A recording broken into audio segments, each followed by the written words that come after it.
So let's say I have a house with a parking space. The parking space is a bit far from my place, but still I own it. Everybody knows. And I have this neighbor whose house is closer to my parking lot.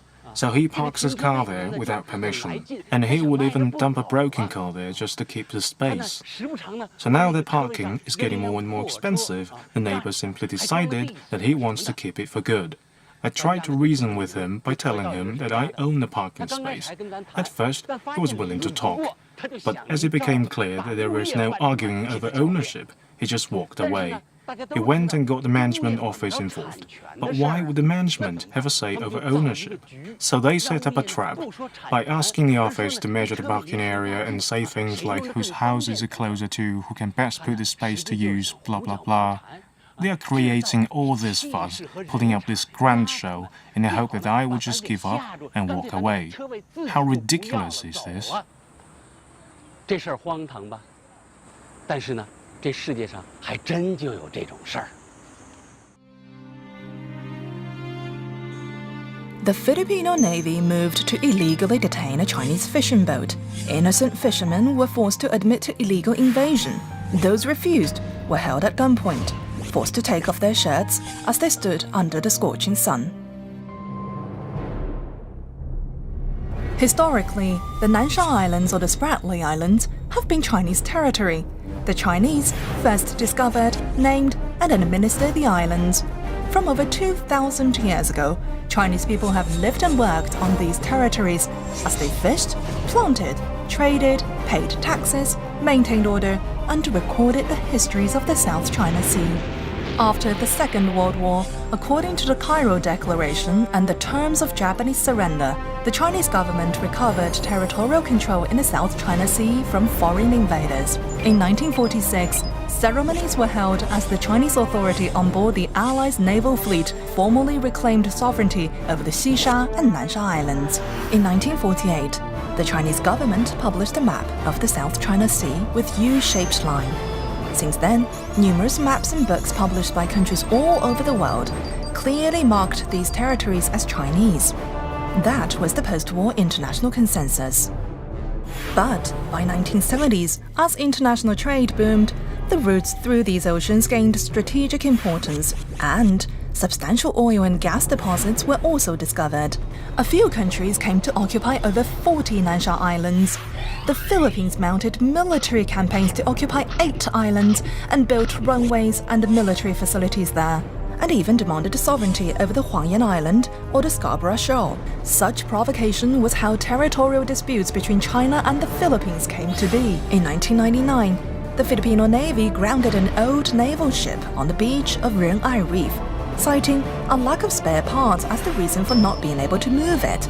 But 15 years later, the Filipino Foreign Ministry openly admitted that the grounding of the ship was exactly meant to occupy the reef. In order to maintain a much-needed stable international environment for economic development, China exercised great restraints over such provocation. In 2002, a declaration was signed between China and the 10 ASEAN member countries, including the Philippines, with a commitment to the freedom of navigation and overflight in the region, and all agreed to resolve disputes through direct consultation and peaceful means. But after the United States decided to pivot to Asia in 2009, things changed.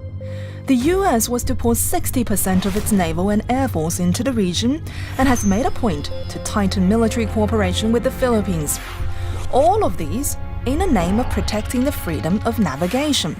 The irony is, China is the largest trading nation in the world and in history ever. China relies on the freedom of navigation more than anyone. Till this day, no one has pointed to any evidence of China disrupting the freedom of navigation.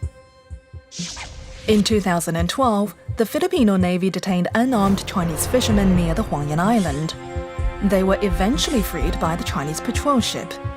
The Philippines then decided to disregard China's request to negotiate and unilaterally submitted its case for arbitration under the United Nations Convention on the Law of the Sea, or UNCLOS. The Chinese sees this as an attempt to legitimize what is essentially illegal occupation, and therefore refuses to participate or to recognize the proceedings. So, what exactly are the Philippines' claims? The Philippines are saying that certain islands are not quite an island as defined by UNCLOS. They are what's called low tide elevation, because they would submerge underwater during high tides. Therefore, that is not land, quote unquote. And if it's not land, then there is no territorial sovereignty to be claimed. Also, once it's not land, then it's a part of the ocean and thereby belongs to the Philippines, because a country may enjoy up to 200 miles of exclusive economic zone from the baseline of its coast. This is clever. They know that there is no denying of China's historic rights, so they are making this out to be a dispute over the legal definition of land or sea. But it is an attack on sovereignty in disguise. UNCLOS was designed to manage the relationship among sovereign nations' maritime rights. Sovereignty is the basis of it all. Without clarifying sovereignty, be it high tide or low tide, there is simply no basis to argue whether it's an island or not. It would be nothing but a rock, with no standing in the court of international law. In fact, there has never been a case where the definition of a territorial feature was determined while bypassing the question of who owns it. So why would the Philippines need to draw up this elaborate case to put sovereignty dispute in disguise? Because UNCLOS does not have jurisdiction over territorial sovereignty. Respect for sovereignty is the foundation of international law. China has declared in 2006 that it would exclude disputes concerning not just sovereignty, but also maritime delimitation from compulsory arbitration under UNCLOS. In fact, more than 30 countries, including the UK, France and Russia, have made such declarations, and UNCLOS specifically allows for such exemptions. If China had taken part in this arbitration, it would greatly undermine the validity of UNCLOS and set precedents for others to simply bypass the fundamental building block of international law and to challenge sovereignty and to put in jeopardy this hard-earned post-war international order. China sees this arbitration as a typical case of abuse of international law. The truth is, the intention of UNCLOS is to encourage diplomatic talks.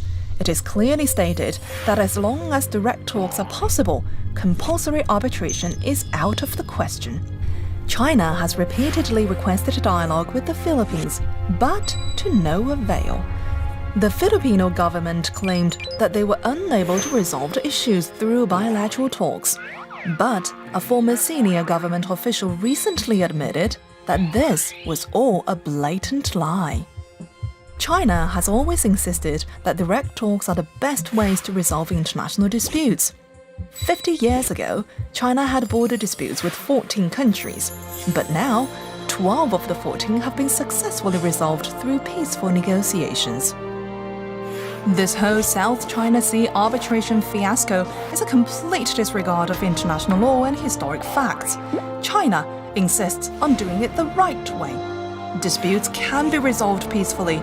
Confrontational policy and military threats do not lead to a better world. There is an old Chinese saying, a close neighbor is more reliable than a distant relative. We are neighbors, so let's talk.